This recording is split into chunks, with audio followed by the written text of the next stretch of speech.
আমার থানা সিরাজদিগান থানা, মালখানগর ইউনিয়ন, নাটাইশ্বর ব্যাপারী বাড়ি। আমার বাবার নাম মৃত মোহাম্মদ নজরুল ইসলাম ব্যাপারী। আমার নাম মোহাম্মদ খোরশেদ আলম রিন্টু, স্বতন্ত্র প্রার্থী এমপি, মুন্সিগঞ্জ ১ আসন, সিরাজদিগান ও শ্রীনগর। আল্লাহর রহমতে জনগণের দোয়ায় আমি যদি নির্বাচিত হতে পারি, ইনশাল্লাহ দেখা গেছে আরো কিছু করার চেষ্টা করব। এখানে এখানে সবচাইতে যেটা বেশি প্রয়োজন সেটা হলো শিক্ষা প্রতিষ্ঠানের পাশাপাশি এই হাসপাতাল দেখা গেছে খুবই জরুরি, যেটা না হইলেই না। যা আছে সব ভরাট করা প্রজেক্টের খাতে নিয়ে যেতেছে। বাচ্চাদের স্কুলের খেলার কোনো মাঠ নাই।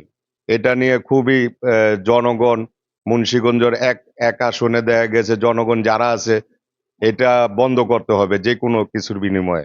পূর্বের থেকে চেষ্টা করে আসতেছি এবং সামনে যদি আমি আল্লাহর রহমতে জনগণের দোয়ায় আমি যদি নির্বাচিত হতে পারি, ইনশাল্লাহ দেখা গেছে আরো কিছু করার চেষ্টা করব।